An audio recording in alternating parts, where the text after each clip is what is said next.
There's about 38 levels above top secret. The highest is cosmic. That's UFOs, alien, authorization. No president has ever been cleared to that level. There's only probably about 25 people in the world that know, that are known at that level. We must guard against the acquisition of unwarranted influence, whether sought or unsought, by the military-industrial complex, so that security and liberty may prosper together. Confident that with your help, man will be what he was born to be, free and independent.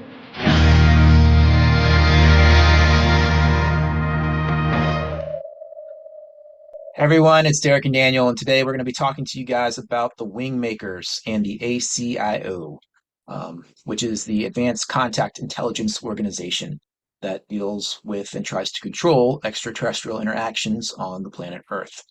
And so we'll talk about our exposure to this information came from our grandfather, Dan Salter's book, Life with the Cosmos Clearance. In his last chapter, he goes into quite a bit of detail about the WingMakers.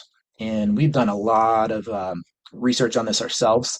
And we have several episodes on Infinite TV on our show, Shred the Veil, where we go into depth on the Wingmakers and their history and their philosophy and who they were. It's really interesting information if you're up for learning something about these people.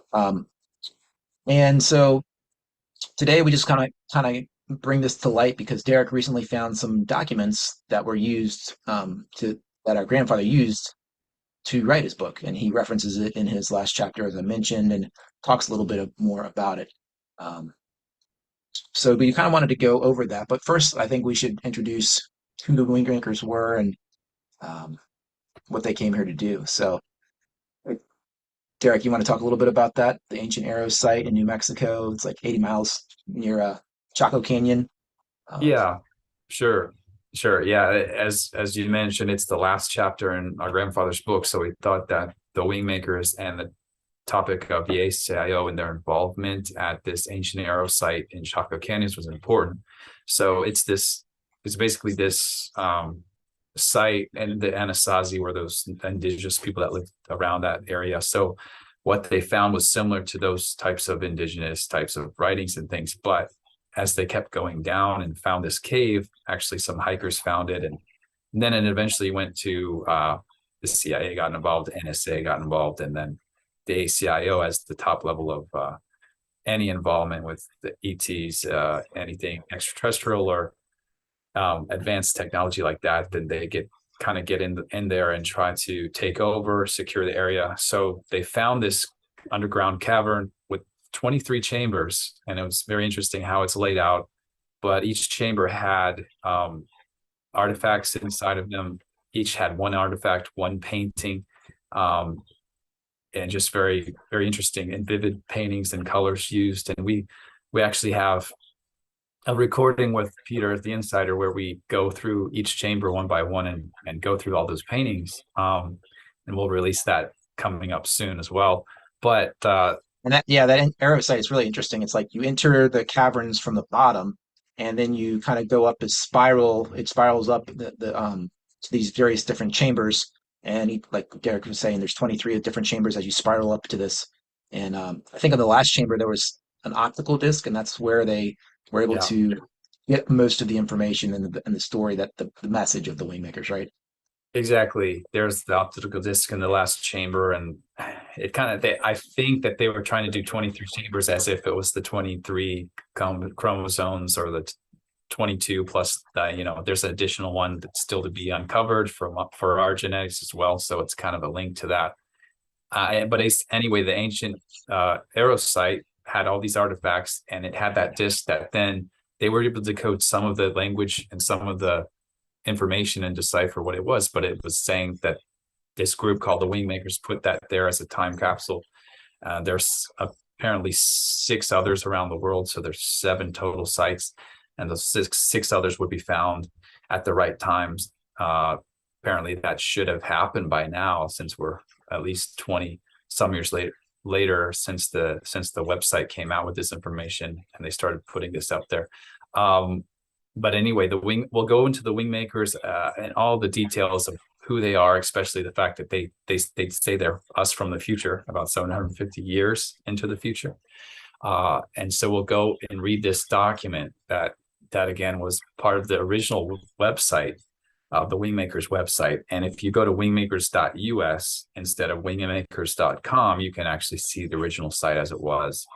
And I've gone back and I've used the Wayback Machine tool where you can go back to the original website. So the wingmakers.com, the original one, does in fact include these links and this document that our grandfather had. So I think I want to point out too that after talking with Dr. Sala, it was kind of clear that what our grandfather was doing, it made sense that he was using documents that were readily available that anybody in the public could go and access. So even though he might have had clearance and knowledge of these programs and organizations, he intentionally made sure that it was something that could be found by the public, probably for one, so that it's more credible, but also to protect himself from not disseminating classified information, right? If he's coming out with, this is the ACIO and things like that. Right. But how this website got to be, I mean, with this, supposedly classified or previously classified information, is there was a defector from the ACIO that wanted to bring this information forward because he thought the importance of it was very significant for humanity and people to know about. So he found a web guy back in 1998, 1999 timeframe and helped them build this website to disseminate this information to the world. And I think there was a whole story of why he defected from the ACIO, but didn't like the direction that they were going and keeping everything secretive and the nature of all that. So that's how it got in the first place, right?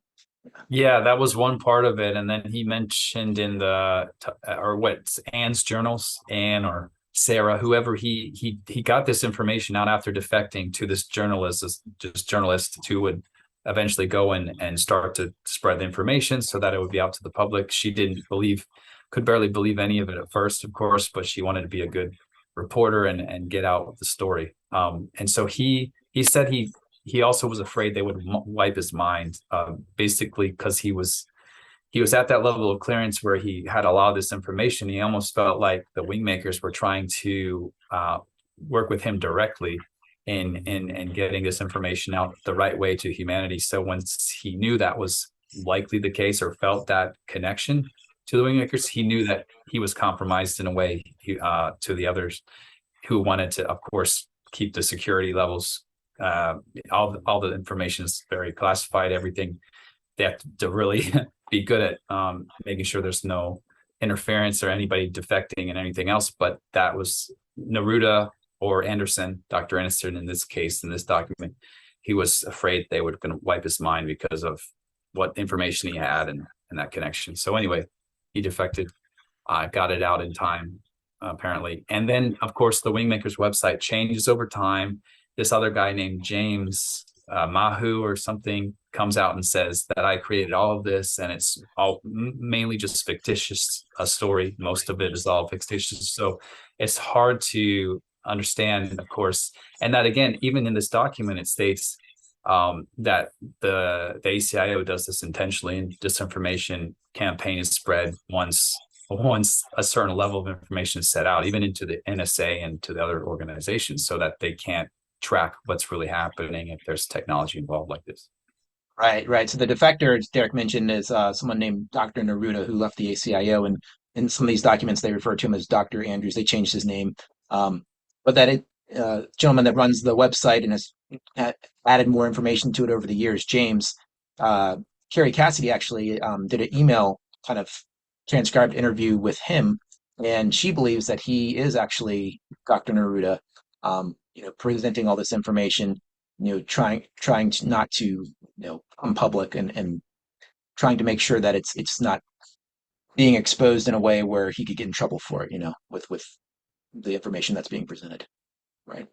And you see that everywhere. You see it in all the media, all the movies and things that we are given from military or intelligence agencies are trying to purposely feed us information, but plausible deniability or whatever, saying this is just a made up story. There's nothing, it's just they can get away with sharing a lot more that way. Let's put it that way. So I'm sure he's probably trying to do the same.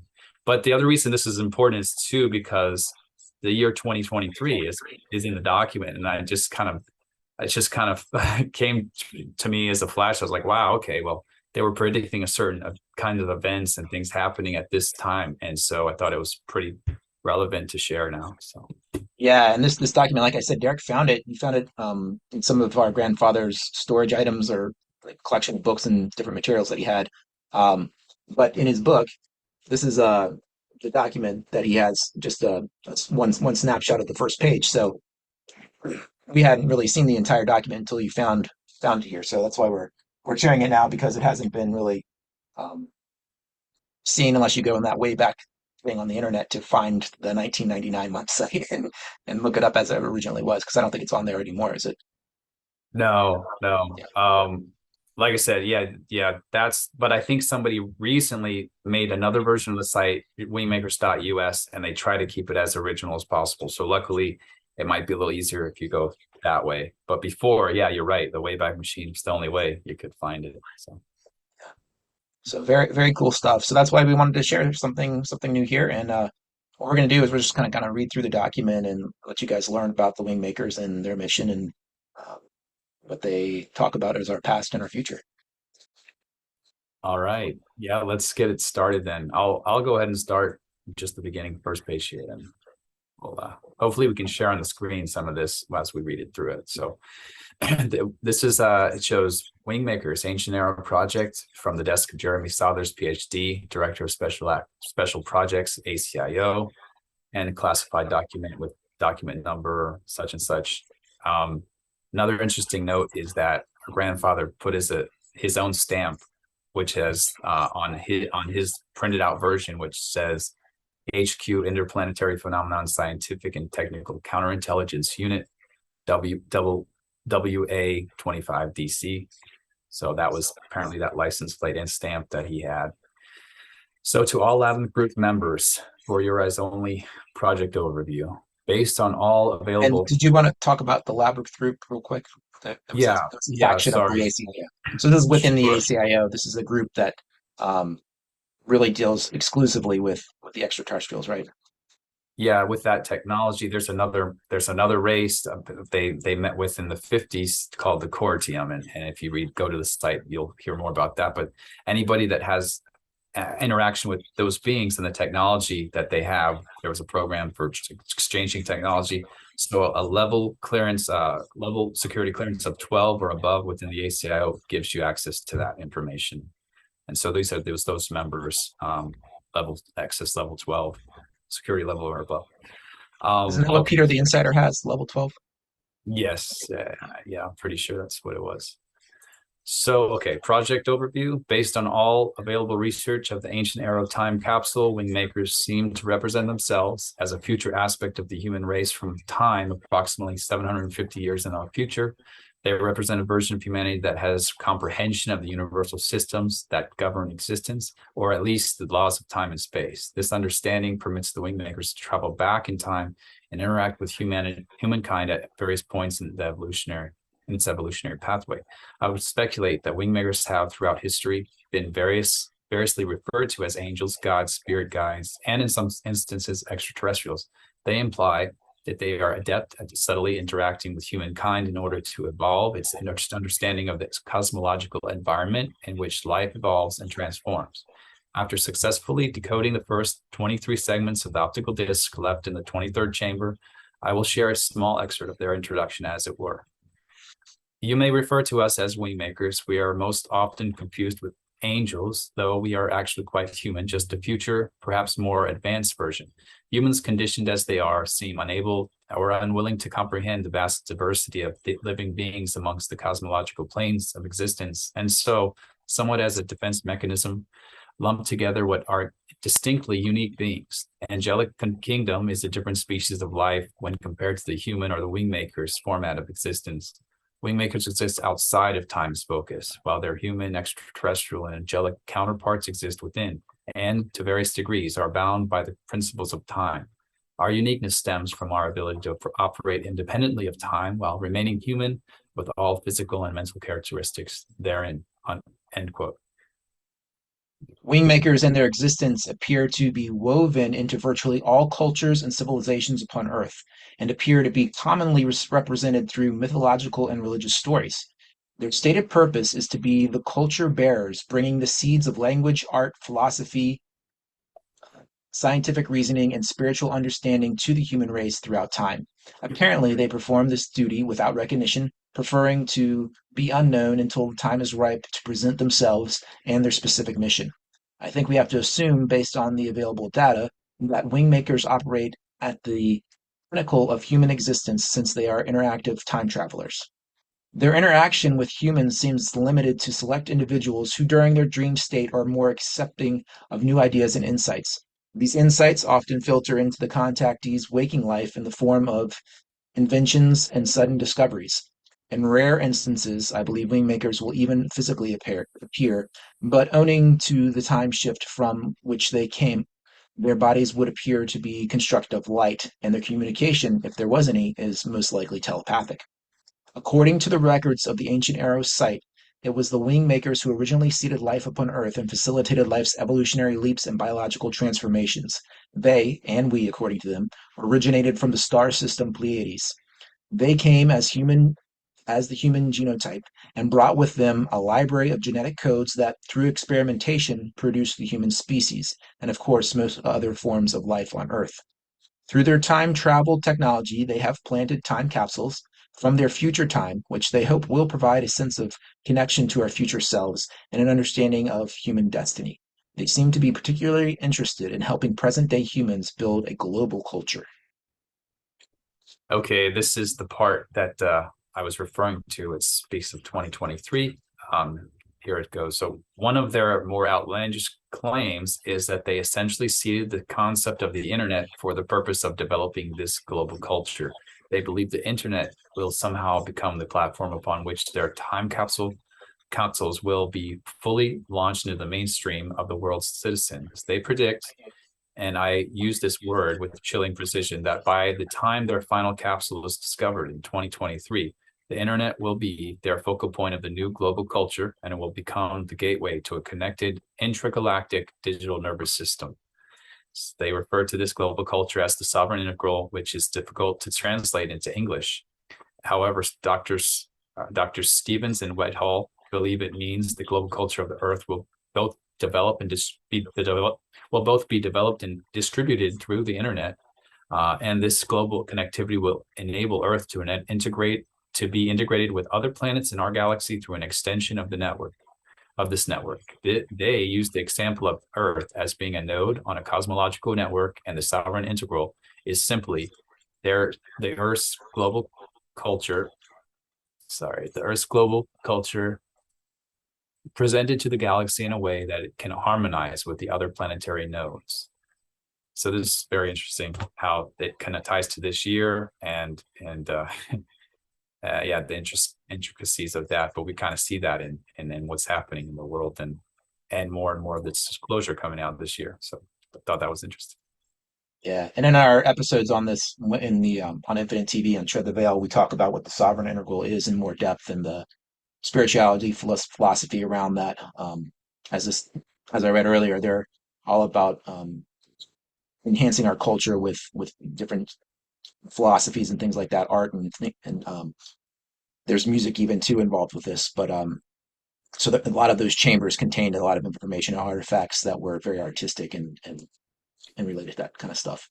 And before you continue, just for people, this is a huge complex topic. And I've said this before, it's a huge rabbit hole to go down because there is a huge spiritual component that goes into if there's an advanced race with this technology and this power really essentially to interact even with us, then they must be highly evolved. And so no wonder there's all these modalities of how you can express through poetry, paintings, and music, everything else. So it's interesting. So if you want to go down that rabbit hole, it's worth doing and probably enlightening too.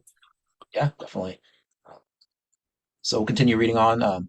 I know this seems like science fiction, but then I remind each of you that we are talking about a group of advanced humans who have developed interactive time travel technology that has eluded us for over 30 years. The artifacts in the ancient Arrow time capsule are indeed the time capsule itself, are clear evidence of this group's advanced technology, and I believe their predictions should be taken as more than mere speculation or clairvoyance.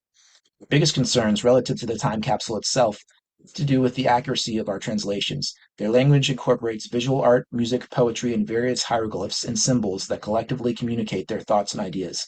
In other words, their language is a multidimensional puzzle, and we are convinced that they are communicating much more than mere words and standard ideas.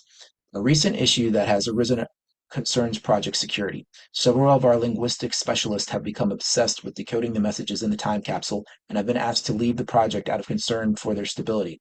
Anything, no matter how subtle, that could compromise the project's security has been dealt with in an expedited manner. However, this heightened sense of security also has its peculiar issues. All of you were aware of the Judas effect, as described by Colonel Richards. When security reaches a certain tempo and pitch, its breach is almost predictable, because those in the inner circle cannot effectively deal with the pressures.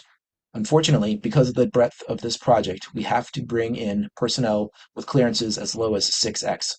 We are using our memory protocols with good results, and document management systems have never been more secure, thanks to Minuar technology. But nonetheless, we all have to remain extremely vigilant to maintain utmost security befitting a 12x project. In the time I have been the director of special projects, I have never seen a project worthier of our collective diligence. And I'll just say that the six, when it says 6x or 12x, that's the security level of clearance. And I believe that's what he's referring to. So enough about my concerns. I'll continue. Let me go into some detail about our findings to date. If our interpretation is accurate, the Wingmakers have placed 6 additional time capsules strategically located on the planet, which will be discovered in a certain sequence, probably by ordinary citizens entirely unaware of what they are stumbling upon. We assume these discoveries are actually orchestrated by the Wingmakers. At this time, it is impossible to determine whether these locations can be discerned through the existing ancient Arrow site. There remain dozens of petroglyphs and hieroglyphic symbols yet to be deciphered, any number of which could point the way to the other time capsules. From everything we are able to discern, there appears to be no intended threat by the Wingmakers to national security, social order, or economic stability. However, all we know at this time is that the ancient Arrow site is imbued with wall paintings and various artifacts, most of which have yet to be understood by our technicians and decoders. Our only success to date was the unlocking of the optical disc that appears to be their calling card. At best, we know how they want to be thought of. Culture bearers is the closest definition we have been able to apply to their intentions thus far. Dr. Stevens is quite convinced the Wingmakers' interaction with a prehistoric Native American tribe known as the Anasazi, which were known to inhabit that area of northern New Mexico. Carbon dating places paints used on the cavern walls at approximately AD 840, which coincides with the flowering of the Anasazi culture. It is interesting to note that, according to Dr. Stevens, the Anasazi Indians have mysteriously disappeared about 200 years later. We cannot say if there is any connection or cause for alarm. Having decoded most of the text contained on the optical disc, we have concluded that if their intentions are hostile, Wingmakers could, at their complete discretion, time travel to any of our military installations and deliver a fatal blow to national security. Their signature technology appears to be time travel, not weapons of mass destruction. And as we all know, there is no imagined technology more advanced than interactive time travel. We are trying to ascertain if any of the articles could also be a communication or a signaling device that would draw the Wingmakers back to our time. The odd thing is, however, that they could be visiting us every day and then rewriting history so we forget their visit. It is a virtual certainty that they are aware of our discovery of the time capsule and may be aware of much more. It is even considered a possibility that they are helping us in the discovery process. There have been several events where a certain insight came upon the research team that seemed inexplicable, but then it is easy to be paranoid when dealing with such an awe-invoking technology as BST. And I'll just stop and mention what BST is. It is referring to blank slate technology.